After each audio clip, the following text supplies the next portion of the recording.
కల్పితమే, Kashmir file కల్పితమే అనుకుందాం, Kerala story కల్పితమే అనుకుందాం, పాకిస్తాన్లో తలలు తెగి ట్రైన్లో వచ్చినాయి కల్పితమే అనుకుందాం, గాడ్సే గాంధీని చెప్పింది నిజమే కావచ్చు, ఒక్కడిని అంటాడు గాంధీని మాత్రం. కానీ పాకిస్తాన్ నుంచి మన హైందవ తలలు ఎన్ని వచ్చాయో తెలుసా, ఎన్ని ముందాలు వచ్చాయో తెలుసా? ట్రైన్లో దేశం విడిపోయినప్పుడు అత్యధికంగా చంపబడ్డ వాళ్ళు కూడా ఇప్పుడు కూడా చంపబడుతున్న వాళ్ళు హిందువులే.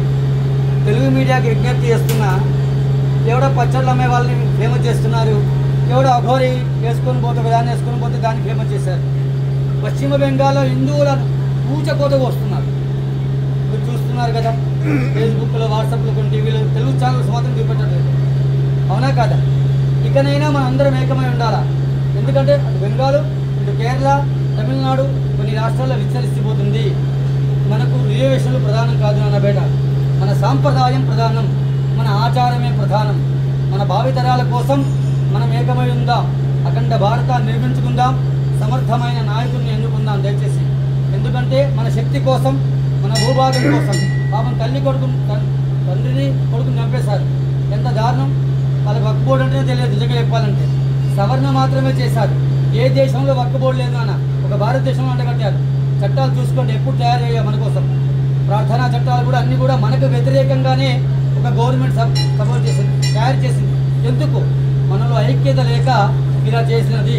ఇకనైనా దయచేసి భగవద్ బంధువులారా, హిందూ బంధువులారా, ఏకంగండి, అఖండ భారతాన్ని నిర్మించుకుందాం, అందరం ఏకమై ఉద్యమిద్దాం. హిందువులకు ఏమైనా మనందరం బయటకు వద్దాం, ఏమీ చేయనక్కర్లే. హిందువులు బయటకు వస్తే చాలు. దయచేసి బయటికి వస్తే, రాయచోటి చూశారు, వీరభద్ర స్వామి మీద రాళ్ళు వేశారు, మీ అందరికీ తెలిసినది. మనము ఏ యాత్ర మీద రాళ్ళు వేయం బిడ్డ.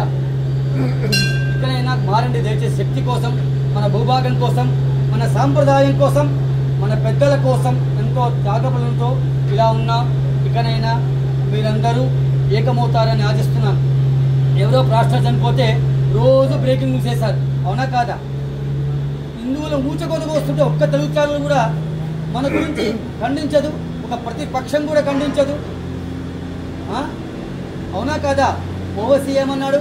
పాలస్తీనా తగలబడుతుంది అన్నాడు ఇజ్రాయెల్ దాడుల్లో ఎక్కడో. మరి ఫస్ట్ టైం వెస్ట్ బెంగాల్లో బంగ్లాదేశ్లో ఎందుకు చనిపోతున్నారు కదా?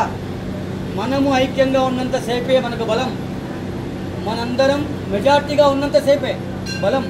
మన మైనార్టీలో పడితే మన శక్తికి మనకు రక్షణ ఉండదు, బలం ఎక్కడో లేదు బిడ్డ, మన దగ్గరే ఈశ్వరుడు ఇచ్చాడు. అందరం ఏకమైతే బలంగా ఉంటాం.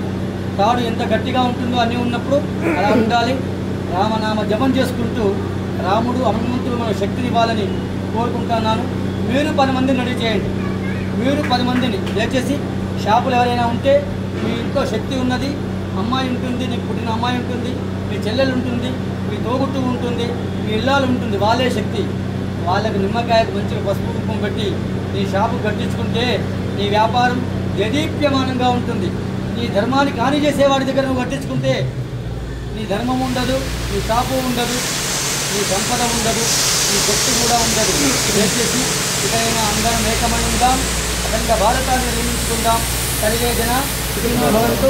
భారత్ మాతా కీ జై, సనాతన ధర్మ కీ జై, భారత్ మాతా కీ జై, సనాతన ధర్మ కీ జై, భారత్ మాతా కీ జై, సనాతన ధర్మ కీ జై, సీతారామచంద్ర భగవాన్ కీ జై, సీతామాయి కీ జై, పవన సుత హనుమాన్ కీ